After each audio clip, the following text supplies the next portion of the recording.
Chers fidèles abonnés de Talent TV, bonsoir, bienvenue dans votre bulletin d'information que nous allons démarrer par la société Kaolack Toussaint Manga annonce un immeuble R+10 pour la nouvelle agence de la LONASE. Le directeur général de la loterie nationale sénégalaise, Toussaint Manga, dans le cadre de la deuxième étape de sa tournée nationale, a annoncé la construction d'une nouvelle agence moderne de la ville de Koumba-Djiguène. Cette visite de terrain a pour objectif d'aller à la rencontre des travailleurs, des partenaires et des usagers. Poursuivons avec la rubrique économique. Liquidité abondante, crédit rare, le paradoxe bancaire dans l'UEMOA. Dans plusieurs pays de l'UEMOA, les banques disposent aujourd'hui de liquidités abondantes. Refinancement de la BCEAO, les dépôts de la clientèle et les émissions de dette publique ont alimenté leurs ressources ces dernières années.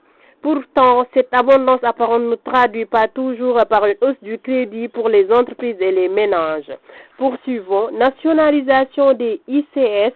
Le PM a rencontré les anciens DG et responsables de l'entreprise.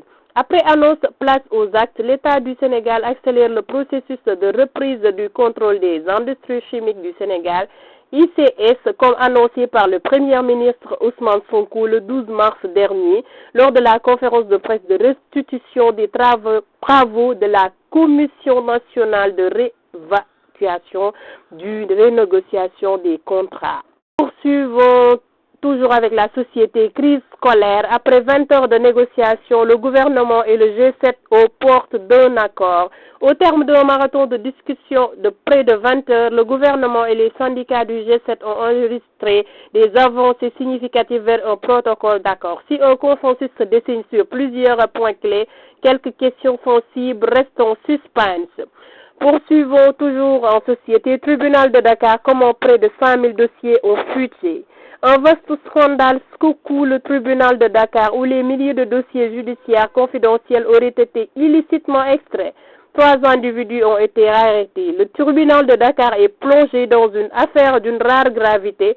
Dans les révélations, une fraction frauduleuse de 4792 dossiers confidentiels a été mise à jour, plongeant le bureau d'enrôlement des flagrants délits dans une tourmente sans précédent. Suivons avec People, c'est Dieu qui décide. Viviane enflamme déjà la toile. La reine du Mbala revient sur le devant de la scène avec un nouveau single puissant.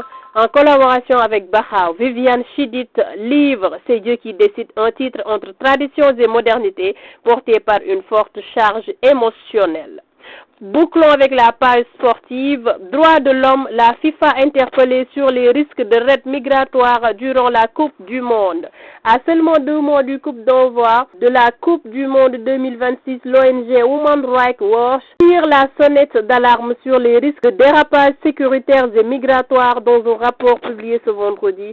L'organisation rappelle la FIFA et les villes hôtes américaines à instaurer une suspension immédiate des opérations de l'ICE, la police de l'immigration durant toute la durée du tournée. C'était tout pour votre flash d'information. Merci de nous avoir suivis. N'oubliez pas de liker, commenter et de partager.